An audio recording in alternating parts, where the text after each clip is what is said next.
Hello. Yes, please. Uh, Good evening, everyone. I am Lakshmi. I am studying second year MSW in Government First Grade College, Kernagar. Sir, next. Today I am doing a seminar. My seminar topic is Employee Provident Fund Organization. ಅಂದ್ರೆ ನೌಕರರ ಭವಿಷ್ಯ ನಿಧಿ ಕಾಯ್ದೆ. ಈ ಕಾಯ್ದೆಯು 1952 November 1ರಂದು ಜಾರಿಗೆ ತರಲಾಯಿತು.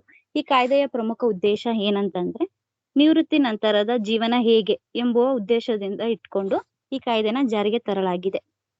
Next, ಮೊದಲನೇದಾಗಿ what is employee provident fund introduction ನೋಡೋದಾದ್ರೆ ನೌಕರರ ಭವಿಷ್ಯ ನಿಧಿ ಎಂದರೇನು ಅಂದ್ರೆ the employee provident fund is a retirement benefit scheme in which employees of any organisation contribute a small portion of their basic pay monthly. In this same line, the employer also contributes a similar amount on their half towards the scheme. ಅಂದ್ರೆ ನೌಕರರ ಭವಿಷ್ಯ ನಿಧಿ ಒಂದು ನಿವೃತ್ತಿಯ ಪ್ರಯೋಜನಗಳ ಯೋಜನೆಯಾಗಿದ್ದು ಇದರಲ್ಲಿ ಸಂಸ್ಥೆಯ ನೌಕರರು ತಮ್ಮ ಮೂಲ ವೇತನದ ಒಂದು ಸಣ್ಣ ಭಾಗವನ್ನು ಮಾಸಿಕವಾಗಿ ನೀಡುತ್ತಾರೆ. ಹಾಗೂ ಇದೇ ರೀತಿ ಸಾಲಿನಲ್ಲಿ ಉದ್ಯೋಗದಾತರು ಅವರ ಪರವಾಗಿ ಯೋಜನೆಗೆ ಸಮಾನ ಮೊತ್ತವನ್ನು ನೀಡುತ್ತಾರೆ. ಅಂದ್ರೆ ಎಂಪ್ಲಾಯಿ ಕೆಲಸ ಮಾಡ್ತಿರುವ ಕಾರ್ಖಾನೆಯಲ್ಲಿ ಅವರಿಗೆ ಇಪಿಎಫ್ಗೆ ಸಂಬಂಧಿಸಿದಂತೆ ಅವರು ಎಷ್ಟು ಕಾಂಟ್ರಿಬ್ಯೂಟ್ ಮಾಡ್ತಾ ಇರ್ತಾರೆ ಅಮೌಂಟ್ನ ಇಪಿಎಫ್ಗೆ ಅದೇ ಸಮಾನವಾಗಿ ಎಂಪ್ಲಾಯರ್ ಸಹ ಕಾಂಟ್ರಿಬ್ಯೂಟ್ ಮಾಡ್ತಾ ಇರ್ತಾರೆ. ಇದರ ಮುಖ್ಯ ಉದ್ದೇಶವೇ ಇದಾಗಿದೆ ಅಂತ ಹೇಳ್ಬೋದು.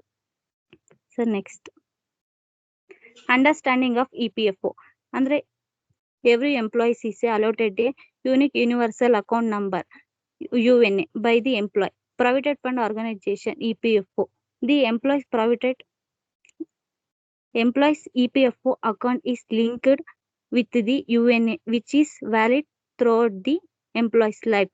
Also, employees need not apply for the transfer to their EPF account when switching between job. ಅಂದ್ರೆ EPFO ಅಂತಂದ್ರೆ ಏನಂತ ಅರ್ಥ ಮಾಡ್ಕೊಳ್ಳೋದಾದ್ರೆ ಪ್ರತಿಯೊಬ್ಬ ಉದ್ಯೋಗಿಯು ಭವಿಷ್ಯ ನಿಧಿ ಸಂಸ್ಥೆಗೆ ಒಂದು ಅನನ್ಯ ಯೂನಿವರ್ಸಲ್ ಅಕೌಂಟ್ ಸಂಖ್ಯೆಯನ್ನು ನೀಡಿರುತ್ತಾರೆ. ನೌಕರರ ಇಪಿಎಫ್ ಖಾತೆಗೆ ಇದನ್ನು ಸಂಪರ್ಕ ಹೊಂದಿಸಿರುತ್ತಾರೆ. ಅದು ನೌಕರನ ಜೀವನದ ಉದ್ದಕ್ಕೂ ಮಾನ್ಯವಾಗಿರುತ್ತದೆ. ಅಲ್ಲದೆ ಉದ್ಯೋಗಿಗಳ ನಡುವೆ ಬದಲಾವಣೆ ನೌಕರರು ತಮ್ಮ ಇಪಿಎಫ್ ಖಾತೆಗಳನ್ನು ವರ್ಗಾವಣೆ ಅರ್ಜಿ ಸಲ್ಲಿಸುವ ಅಗತ್ಯ ಇಲ್ಲ. ಅಂದ್ರೆ ಈಗ ಒಂದು ಕಂಪ್ನಿಯಲ್ಲಿ ಕೆಲಸ ಮಾಡ್ತಿದ್ದಾರೆ ಅಂತಂದ್ರೆ ಅವರು ಕೆಲಸ ಮಾಡ್ತಿರ್ಬೇಕಾದ್ರೆ UNA ಅಕೌಂಟ್ ಅನ್ನ ಕ್ರಿಯೇಟ್ ಮಾಡಿರ್ತಾರೆ, ಇಪಿಎಫ್ಗೆ ಅದನ್ನ ಲಿಂಕ್ ಮಾಡಿರ್ತಾರೆ. ಇದ್ರ ಮೂಲಕನೇ ಅವರಿಗೆ ಅಮೌಂಟ್ ನ ಕಾಂಟ್ರಿಬ್ಯೂಟ್ ಮಾಡ್ತಾ ಇರ್ತಾರೆ ಸಂಸ್ಥೆಯಿಂದ. ಅದೇ ಯೂನಿವರ್ಸಲ್ ಅಕೌಂಟ್ ನಂಬರ್ ಇದೆಯಲ್ಲ ಅದು ಅವ್ರ ಸಂಸ್ಥೆಯಿಂದ ಬೇರೆ ಸಂಸ್ಥೆ ಕೆಲ್ಸಕ್ಕೆ ಹೋದ್ರು ಈ ಅಕೌಂಟ್ ನಂಬರ್ ಮಾತ್ರ ಯಾವುದೇ ಕಾರಣಕ್ಕೂ ಚೇಂಜ್ ಆಗಲ್ಲ. ಅವ್ರು ಎಷ್ಟು ವರ್ಷ ಕೆಲಸ ಮಾಡ್ತಿರ್ತಾರೆ ಅಷ್ಟು ವರ್ಷ ತನಕ ಇದು ಮಾನ್ಯವಾಗಿರುತ್ತೆ ಅಂತ ಹೇಳ್ಬೋದು. ಇದ್ರ ಮುಖಾಂತರ ಮುಖ್ಯವಾಗಿ ಎಲ್ಲರಿಗೂ ಅಕೌಂಟ್ಗೆ ಅಮೌಂಟ್ ಅನ್ನ ಹಾಕ್ತಾ ಇರ್ತಾರೆ ಅಂತ ಹೇಳ್ಬೋದು. ಇದು ಅಪ್ಲಿಕಬಲ್ ಹೇಗಿರುತ್ತೆ ಅಂದ್ರೆ the employee provident fund act 1952 appeals to the whole India except Jammu and Kashmir. ಅಂದ್ರೆ ಜಮ್ಮು ಮತ್ತು ಕಾಶ್ಮೀರವನ್ನ ಹೊರತುಪಡಿಸಿ ಈ ಕಾಯ್ದೆಯು ಭಾರತದಾದ್ಯಂತ ಪ್ರಚಲಿತದಲ್ಲಿದೆ ಅಂತ ಹೇಳ್ಬೋದು. Every establishment which is factory engaged in any industry specified in schedule 1 and in which 20 or more person employ. ಅಂದ್ರೆ ಇದು ಶೆಡ್ಯೂಲ್ 1 ವೇಳಾಪಟ್ಟಿ 1ರಲ್ಲಿ ಇದ್ರ ಬಗ್ಗೆ ನಾವು ನೋಡ್ಬೋದು. ಹಾಗೂ 20ಕ್ಕಿಂತ ಹೆಚ್ಚು ಜನ ಎಲ್ಲಿ ಕೆಲಸ ಮಾಡ್ತಿರ್ತಾರೆ ಅಲ್ಲಿ ಈ ಕಾಯ್ದೆಯು ಅಪ್ಲಿಕೇಬಲ್ ಆಗುತ್ತೆ ಅಂತ ಹೇಳ್ಬೋದು. ಹಾಗೂ ಈ ಕಾಯ್ದೆ ಯಾವಾಗಿಂದ ಅವ್ರಿಗೆ ಅನ್ವಯಿಸಿ ಅಂದ್ರೆ ಎಂಪ್ಲಾಯ್ಗೆ ಅವ್ರು ಕೆಲಸಕ್ಕೆ ಸೇರಿದ ಮೊದಲ ದಿನದಿಂದ ಈ ಕಾಯ್ದೆ ಅಪ್ಲಿಕೇಬಲ್ ಆಗುತ್ತೆ ಅಂತ ಹೇಳ್ಬೋದು. Sir, next, 3 important components of EPFO 1952 act. ಮೊದಲೇದು employee provident fund 1952.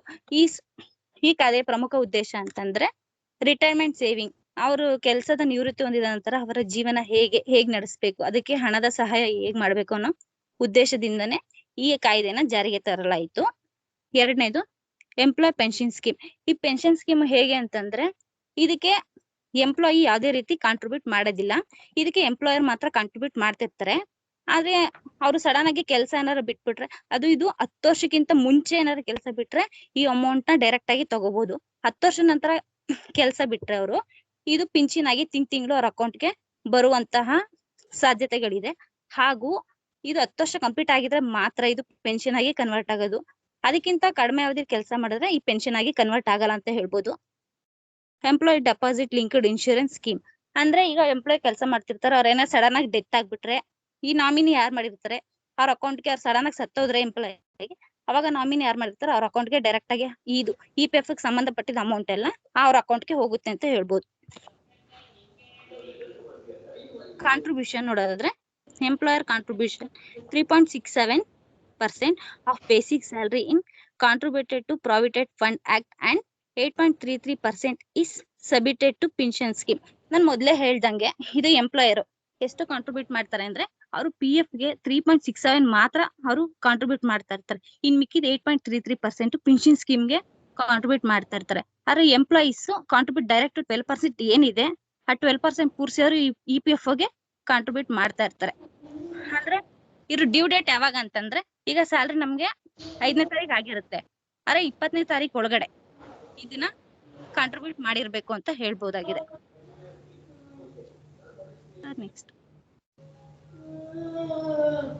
EPF calculation employee basic salary plus DA. ಈಗ ನಾನು ಎಕ್ಸಾಂಪಲ್ ಒಂದು ಹಾಕಿದೀನಿ ಇಲ್ಲಿ. 14,000 ಅವ್ರಿಗೆ ಸ್ಯಾಲ್ರಿ ಏನಾರ ಇದ್ರೆ ಇದರಲ್ಲಿ ನಾವೀಗ ನೋಡೋದಾದ್ರೆ ಎಂಪ್ಲಾಯ್ ಎಷ್ಟು ಕಾಂಟ್ರಿಬ್ಯೂಟ್ ಮಾಡ್ತಿದ್ರೆ 12% ಇಂಟು 14,000 ಅಂದ್ರೆ 1,680 ರೂಪಾಯಿ ಡೈರೆಕ್ಟ್ EPF ಗೆ ಕಾಂಟ್ರಿಬ್ಯೂಟ್ ಆಗೋಗಿರುತ್ತೆ ಆಲ್ರೆಡಿ. ಈಗ ಎಂಪ್ಲಾಯರ್ ಕಾಂಟ್ರಿಬ್ಯೂಷನ್ ನಾವು ನೋಡೋದಾದ್ರೆ 3.67 ಮಾತ್ರ ಅವರು EPF ಗೆ ಕಾಂಟ್ರಿಬ್ಯೂಟ್ ಅಂದ್ರೆ 514 ರೂಪಾಯಿ 14,000ದಲ್ಲಿ ಅವ್ರು ಎಕ್ಸ್ಟ್ರಾ ಆಡ್ ಮಾಡೋದು. EPS ಅಂತಂದ್ರೆ ಪೆನ್ಷನ್ ಸ್ಕೀಮ್ಗೆ 8.33% ಅಂದ್ರೆ 14,000ದಲ್ಲಿ 1,664. ಇದೆರಡು ಟೋಟಲ್ ಮಾಡಿದ್ರೆ 1,680 ರೂಪಾಯಿನೇ ಬರುತ್ತೆ. ಸೇಮ್ ಈಕ್ವಲ್ ಕಾಂಟ್ರಿಬ್ಯೂಷನ್ ಮಾಡ್ತಾ ಇರ್ತಾರೆ. ಇದು ಒಂದು ಬೆನಿಫಿಟ್ ಅಂತಾನು ಸಹ ಹೇಳ್ಬೋದು. ಸರ್ ನೆಕ್ಸ್ಟ್ ಇದ್ರ ಬೆನಿಫಿಟ್ಸ್ ಗಳು. ಸರ್ ನೆಕ್ಸ್ಟ್ ಇದು ಪಿಕ್ಚರ್ ಹಾಕಿದೀನಿ. ನೆಕ್ಸ್ಟ್ ಇದ್ರ ಬಗ್ಗೆ ನಾನು ಎಕ್ಸ್ಪ್ಲೇನ್ ಮಾಡ್ತೀನಿ ನೆಕ್ಸ್ಟ್ ಸ್ಲೈಡ್ ಅಲ್ಲಿ. Sir next benefits of EPF equal contribution made by the employee and employers. ನಾನು ಮೊದಲೇ ಹೇಳ್ದಂಗೆ ಕಾಂಟ್ರಿಬ್ಯೂಷನ್ ಈಗ ನಿಮ್ಗೆ ಕ್ಯಾಲ್ಕುಲೇಷನ್ ತೋರಿಸ್ತಾ ಇಲ್ವಾ, ಅದೇ ತರನೇ ಸೇಮ್ ಎಷ್ಟು 12% ಅವ್ರು ಹಾಕ್ತಾ ಇರ್ತಾರೆ, 12% ಇವ್ರು ಹೋಗ್ತಿರ್ತಾರೆ. ಇದೊಂದು ಪ್ರಮುಖವಾದ ಬೆನಿಫಿಟ್ ಅಂತ ಸಹ ಹೇಳ್ಬೋದು. Interested offered on the accumulated fund ಅಂದ್ರೆ ಇವಾಗ ನಮ್ದ ಫಂಡ್ ಕಾಂಟ್ರಿಬ್ಯೂಟ್ ಆಗಿರುತ್ತಲ್ವಾ, ಆ ಫಂಡ್ ಸುಮ್ನೆ ಇಟ್ಕೊಳ್ಳಲ್ಲ. ಬ್ಯಾಂಕ್ ಅಲ್ಲಿ ಈಗ ನಾವೇನಾದ್ರು ಅಮೌಂಟ್ ಡೆಪಾಸಿಟ್ ಮಾಡಿದ್ರೆ ನಮ್ಗೆ ಹೇಗೆ ಇಂಟ್ರೆಸ್ಟ್ ಕೊಡ್ತಾ ಇರ್ತಾರೆ, ಅದೇ ರೀತಿ ಇದಕ್ಕೂ ಇಂಟ್ರೆಸ್ಟ್ ನ ಆಡ್ ಮಾಡ್ತಾ ಇರ್ತಾರೆ ವರ್ಷ ಅಂತ ಸಹ ಹೇಳ್ಬೋದು. Amount can be withdrawal under unemployment ಅಂದ್ರೆ ಇದು ಸಾಮಾನ್ಯವಾಗಿ ಎಲ್ಲಾ ಕಡೆ ಇರೋದಿಲ್ಲ. ಯಾಕಂತಂದ್ರೆ ಈಗ ವರ್ಷ ಪೂರ್ತಿ ಕೆಲ್ಸಕ್ಕೆ ಹೋಗ್ತಾನೆ ಇರ್ತಾರೆ, ಅದರಿಂದ ಕಾಂಟ್ರಿಬ್ಯೂಟ್ ಮಾಡ್ತಿರ್ತಾರೆ, ಅವ್ರು ಯಾವ್ದೇ ರೀತಿ ಅನ್ಎಂಪ್ಲಾಯ್ಮೆಂಟ್ ಇರಲ್ಲ. ಇನ್ ಕೇಸ್ ಏನಾರ ಇಂಡಸ್ಟ್ರಿಯಲ್ ಪ್ರಾಬ್ಲಮ್ಸ್ ಏನಾರ ಆದ್ರೆ 2 ತಿಂಗಳಕ್ಕಿಂತ ಹೆಚ್ಚು ನಿರುದ್ಯೋಗ ಹೊಂದಿದ್ರೆ ಮಾತ್ರ ಈ ಅಮೌಂಟ್ ನ ತಗೋಬಹುದು ಮಧ್ಯದಲ್ಲಿ. ಅದೊಂದು ಬೆನಿಫಿಟ್ ಸಹ ಇದೆ. Not tax deduction, no tax ಅಂತಲ್ವಾ, ಅಂದ್ರೆ ನೋ ಟ್ಯಾಕ್ಸ್. ಈಗ ಎಷ್ಟೇ ಲಕ್ಷ ಇರ್ಲಿ PF ಅಲ್ಲಿ ಅಮೌಂಟ್, ಅವ್ರಿಗೆ ಟ್ಯಾಕ್ಸ್ ಡಿಡಕ್ಷನ್ ಆಗೋದಿಲ್ಲ ಯಾವ್ದೇ ಕಾರಣಕ್ಕೂ. ಇದೊಂದು ಸೇವಿಂಗ್ ರಿಟೈರ್ಮೆಂಟ್ ಅಮೌಂಟ್ ಆಗಿರೋದ್ರಿಂದ ಸೇವಿಂಗ್ಸ್ ಮೇಲೆ ಯಾವ್ದೇ ರೀತಿ ಅವ್ರಿಗೆ ಟ್ಯಾಕ್ಸ್ ಇರೋದಿಲ್ಲ ಅಂತ ಹೇಳ್ಬೋದು. Ideal retirement fund.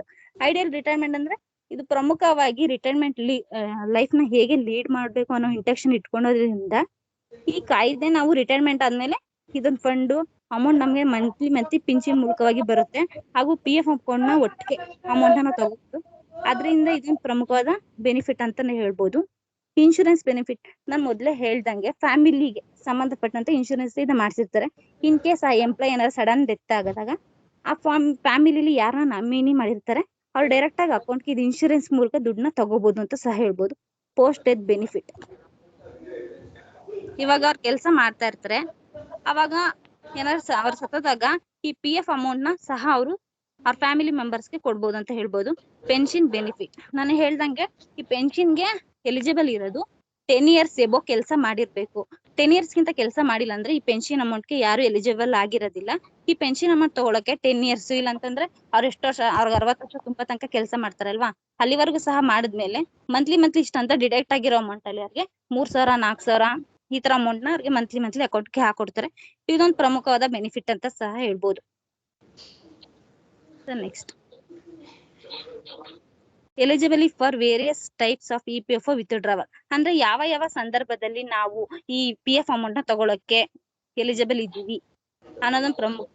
ಅಂದ್ರೆ ಫಾರ್ ಮೆಡಿಕಲ್ ಪ್ರೋಸೆಸ್ ಅಂದ್ರೆ ಮೆಡಿಕಲ್, ಇವಾಗ ಏನೋ ಸಡನ್ ಆಗಿ ಅವ್ರಿಗೆ ಒಂದು ಆಪರೇಷನ್ ಮಾಡಿಸ್ಬೇಕು, ಫ್ಯಾಮಿಲಿ ಮೆಂಬರ್ ಆಗಿರ್ಬೋದು ಅಥವಾ ಎಂಪ್ಲಾಯಿಗೆ ಆಗಿರ್ಬೋದು. ಅವಾಗ ಸಡನ್ ಆಗಿ ದುಡ್ಡು ಇರೋದಿಲ್ಲ.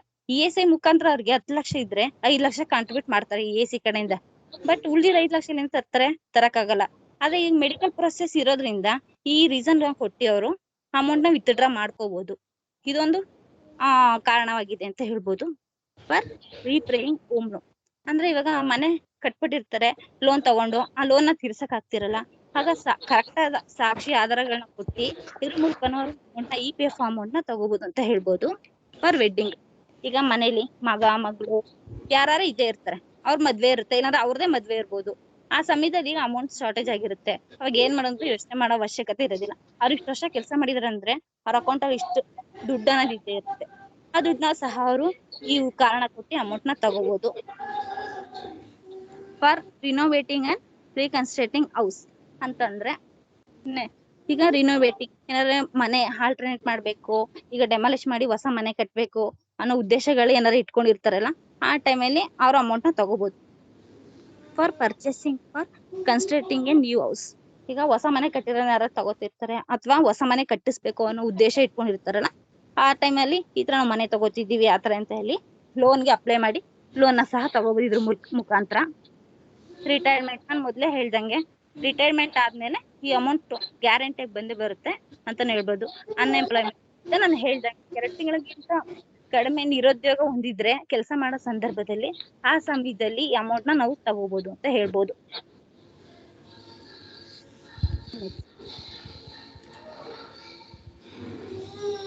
ಕನ್ಕ್ಲೂಷನ್, ಒಟ್ಟಾರೆಯಾಗಿ ಏನ್ ಹೇಳೋದಂದ್ರೆ ಈ ಒಂದು ಕಾಯ್ದೆಯು ಸಾಮಾಜಿಕ ಭದ್ರತೆಯನ್ನು ಮುಖ್ಯವಾದ ಉದ್ದೇಶವನ್ನು ಒಳಗೊಂಡು ಈ ಕಾಯ್ದೆನ ಜಾರಿಗೆ ತರಲಾಯಿತು.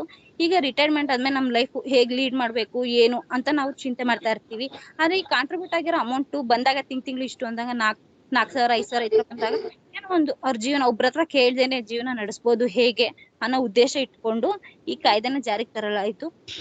ಮತ್ತೆ ಈ ಕಾಯ್ದೆ ಈ ಒಟ್ಟಾರೆಯಾಗಿ ಹೇಳ್ಬೇಕು ಅಂತಂದ್ರೆ ಈಗ 6 ತಿಂಗಳು ಮಿನಿಮಮ್ ಒಂದು ಸಂಸ್ಥೆಯಲ್ಲಿ ನಾವು ಕೆಲಸ ಮಾಡಿರ್ತೀವಿ, PF ಅಮೌಂಟ್ ತಗೋಬೇಕು ಅಂದ್ರೆ 6 ತಿಂಗಳ ಕಾಲ ನಾವು ಕಂಟಿನ್ಯೂಸ್ ಆಗಿ ಕೆಲಸ ಮಾಡಿರ್ಬೇಕು.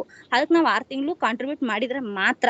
ನಾವ್ ಸಡನ್ ಆಗಿ ಕೆಲಸ ಬಿಟ್ರೆ 6 ತಿಂಗಳು ಮುಂಚೆ ಕೆಲಸ ಬಿಟ್ಕೂಡ್ದು. ನಾವ್ ಬಿಟ್ರೆ ಆಮೇಲೆ ಅಮೌಂಟ್ ನ ತಗೋಬಹುದು, 6 ತಿಂಗಳು ಆದ್ಮೇಲೆ ತಗೋಬಹುದು ಅಮೌಂಟ್ ನ. ಮತ್ತೆ ಏನು ನಾವ್ ಇದನ್ನ 10 ವರ್ಷ PF ಅಮೌಂಟ್ ಪೆನ್ಷನ್ ಬಗ್ಗೆ ಹೇಳ್ದೆ ಅಲ್ವಾ, ಅದು 10 ವರ್ಷ ನಾವು ಕಂಪಲ್ಸರಿ ಕೆಲಸ ಮಾಡಿರ್ಲೇಬೇಕು, ಅವಾಗ ಪೆನ್ಷನ್ ಬರ್ತದೆ. 10 ವರ್ಷಕ್ಕಿಂತ ಮುಂಚೆ ನಾವೇನಾದ್ರು ಕೆಲಸ ಬಿಟ್ರೆ ಅದು PF ಅಮೌಂಟ್ ಜೊತೆಗೆ ಆಡ್ ಆಗಿ ಪೆನ್ಷನ್ ಅಮೌಂಟ್ ಸಹ ಬರುತ್ತೆ. ಅವರು ಮತ್ತೆ PF ಸಂಸ್ಥೆಯವರು ನಮ್ಗೆ ಇಂಟ್ರೆಸ್ಟ್ ಸಹ ಕೊಡ್ತಾ ಇರ್ತಾರೆ. ಇದ್ರ ಮುಖಾಂತರ ಏನ್ ತಿಳ್ಕೊಬಹುದು ಅಂದ್ರೆ ಇವಾಗ ನಾವು ಇಂಡಿಪೆಂಡೆಂಟ್ ಆಗಿ ಹೇಗ್ ಜೀವನ ನಡೆಸಬಹುದು, ನಾವ್ ಕೆಲಸ ನಿರುದ್ಯೋಗ ನಿವೃತ್ತಿ ಹೊಂದ್ಮೇಲೆ ನಾವ್ ಯಾರ ಡಿಪೆಂಡೆನ್ಸಿ ಇಲ್ದೇನೆ ಹೇಗೆ ಜೀವನ ನಡೆಸಬಹುದು ಅನ್ನೋದಕ್ಕೊಂದು ಇದು ಉದಾಹರಣೆ ಆಗಿದೆ ಈ ಕಾಯ್ದೆ ಅಂತ ಹೇಳ್ಬೋದು.